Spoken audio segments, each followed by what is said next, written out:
Kisah nyata, belum lama. Ada orang tua itu kalau sholat di masjid di shaf pertama. Setiap sholat ya di shaf pertama. Sampai pada suatu hari selesai dari sholat baru salam, assalamualaikum warahmatullah, assalamualaikum warahmatullah. Ini orang tua yang biasa di shaf pertama tiba-tiba maju ke depan ke tempatnya imam, duduk di depan imamnya, lututnya nempel dengan lututnya imam. Sedangkan imam ini bisa berzikir setelah sholat, belum selesai. Ini orang tua tanya kayak orang gesusu, jadi tergesa-gesa. Ini orang tanya, ya imam, wahai imam, ajarkan aku sesuatu yang bermanfaat yang bisa nanti masukkan aku ke dalam surganya Allah Subhanahu wa taala. Ajarkan aku apapun itu, sesuatu yang bermanfaat. Maka sang imam bingung, dia masih belum selesai berzikir kepada Allah. Ini orang tua ini tanya terus, ajarkan aku sesuatu. Maka sama imamnya dijawab, qala Nabi sallallahu alaihi wasallam. Nabi sallallahu alaihi wasallam bersabda, kalimatan, ada dua kalimat, habibatan ilar rahman, sangat dicintai oleh yang maha pengasih lagi maha penyayang.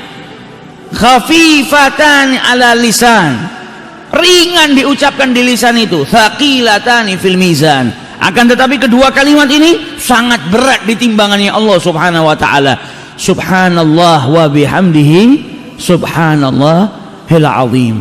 Kata orang tua tadi, ulang lagi, saya belum hafal. Diulang sama imam.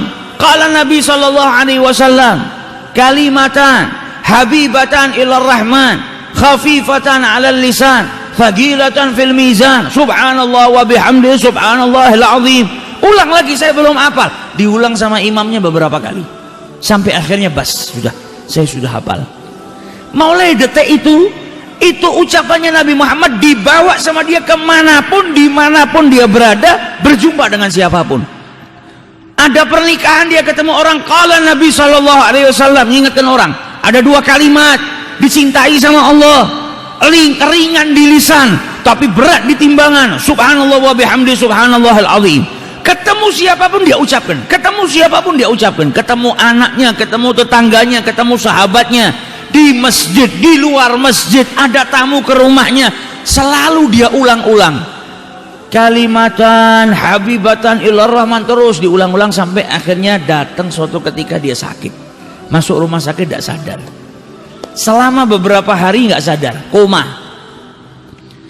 Sampai ketika keluarganya semua berkumpul, di saat dia dalam keadaan kritis, tiba-tiba yang sudah beberapa hari nggak buka matanya, tiba-tiba lelaki tua tadi membuka matanya. Maka keluarganya bahagia, nunggu ayahnya sudah koma dalam keadaan tidak sadar beberapa hari, tiba-tiba buka matanya. Dokternya pun gembira.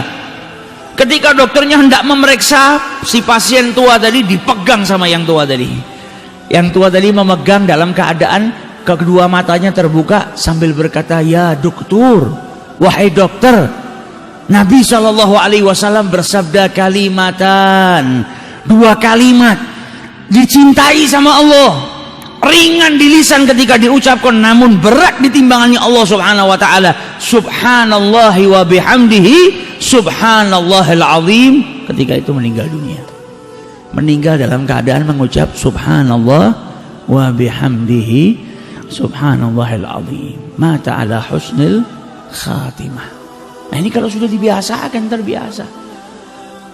Kalau kita di setiap waktu senggang istighfar, waktu senggang sholawat, ya apa yang kita biasakan itu insya Allah kita wafat dalam keadaan mengucap itu. Kalau terbiasanya malah ngomong kotor, ya akhirnya kita wafat juga dalam keadaan berbicara kotor. Wa'iyatubillah. Sukanya ngerasanin orang, akhirnya matinya dalam keadaan ngerasanin orang. Sukanya ngadu domba, matinya dalam keadaan ngadu domba. Wa'iyatubillah. Namun kalau orang saling berzikir, maka kebiasaannya berzikir itu insya Allah akan menjadikan dirinya wafat dalam keadaan berzikir mengingat Allah Subhanahu wa ta'ala. Ya Rabbana ta'arafna bi'annana ta'arafna wa annana asrafna ala rada ashrafna فتوب علينا توبة تغسل كل حوبة واستر لنا العورات وآمن الروات واغفر لوالدينا ربي ومولودينا والأهل والإخوان وسائر الخلان